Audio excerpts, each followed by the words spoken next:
Hey y'all, hey.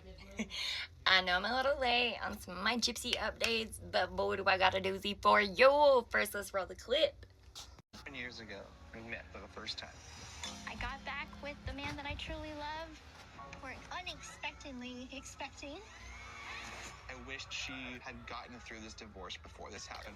The Lifetime original series returns. Ryan texted me. He has lingering hope that I will go back to him. Because she even was with such the a catch. pregnancy. If I am the father, They all will knew do that my wasn't his baby. responsibilities. They're I literally never exploiting this had child any for doubts of who dramatic the effect father and was. profit. I'm gonna have a paternity test done for Ryan's speculation. Life is throwing I'm us glad a she lot did of that curveballs. paternity test after faking I'm one still online. on parole, so we can't live Being on together. parole ain't stopped her What is from this? drinking, The being at the hairbrush of casino. an ex-girlfriend. Look at that Sheriff's insecurity. office. I got death threats. People don't feel like I'm gonna be a good mother because of what my mom put No, me baby, through. because of what you did to your mother. Let's clear it up, Let you me guys. prove you Let's clear it wrong. up. First of all, did you guys hear that? Unexpectedly expected. This woman has been obsessed with getting pregnant since her teens when she started sleeping with married men. Did you know that she solicited not one, not two, but 3 different men to her mother? Did you know that the way that she convinced Nicholas Godejohn to do her dirty work is by telling him that she was pregnant and lost the baby due to the abuse of her mother? Did you guys know that she was never physically abused? She was never medically abused or neglected? Did you know that she has a chromosome disorder and that the only surgeries she had were necessary? Have you seen her medical records that have been leaked?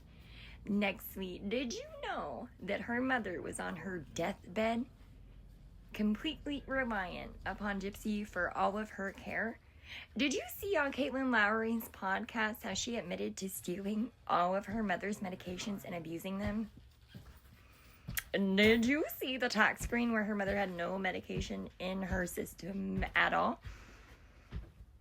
Did you know that the abused become the abuser?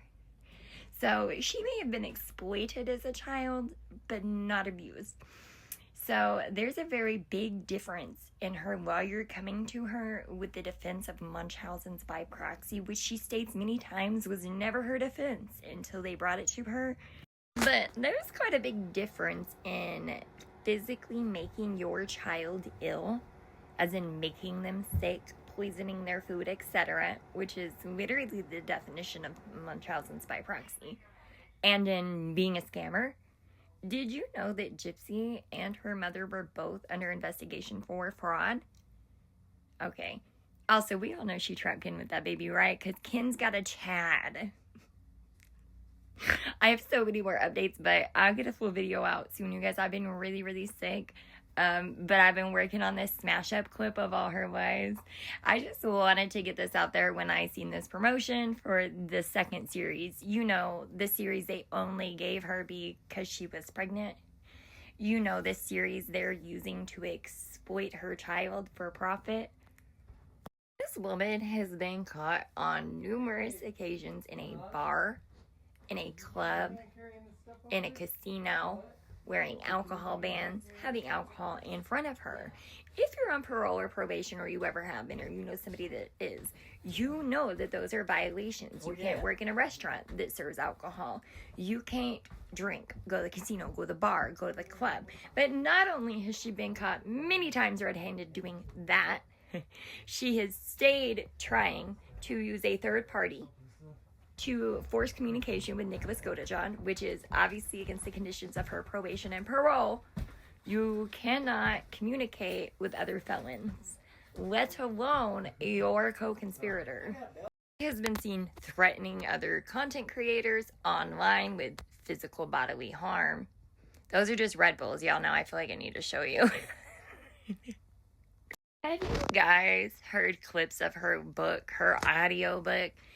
Okay, this book, first of all, is completely fiction. Alex, I'll buy in for never fucking happened.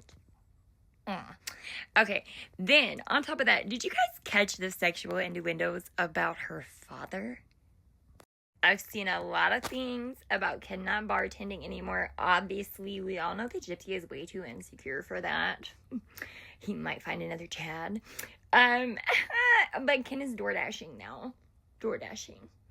It looks like her book was a little crash and burn, but we knew that when we saw the fake book signings and security. Did you guys peep the names of some of the cosmetic items she's trying to brand? She wants to be a makeup artist now, or she must be creating her own makeup line. Let's say that. Top of all that weirdness between the names of the cosmetics, the sexual innuendos about her father, and many other disturbing things she should never put online, there have been pictures circulating of all of her wigs, her costumes, and do you guys remember Ruby? You know, she had alter egos that she named, and she had Nicholas do the same. It's important to talk about the cosplaying and the what do you call it, role playing, and all of these things that are of a sexual nature with this woman, including the fact that she has been trying to get pregnant her entire life, has had numerous made up pregnancies that have ended in a miscarriage, which is how she used an autistic, disabled, low IQ man to commit her crime. Not only did she use him, she straight set him up. She Googled if accessory was a crime in her state. It wasn't. She made it out to the officers like this man was a sexual predator and had raped her. That was the accusation that was made. Now, I want to go back to Ruby and the other personalities because I want you guys to think about the text messages that are all coming out. And I want you to think about her telling Nicholas if they ever had a daughter, she would allow him to rape their child. She's now a mother, exploiting her child the same way she was exploited. Obviously, all of these ideas in this video and throughout the entirety of all of my social media platforms are my own opinions. They are not factual, and they are for educational and entertainment purposes only. Tell me some of the things that you guys have noticed in the last few months coming out. Tell me some of your opinions, where you see this situation heading, especially since there have been many accusations that she's not getting up with her child. We've already seen her out and about before her baby is even 2 months old. A lot of accusations that Christy is tending to her child. Do you think that DHS, CPS, DCF should be involved? Do you think that family court should be involved? Do you think her probation officers should be more involved? Let me know what you were thinking about this case and how she's represented herself in the public eye the last few months.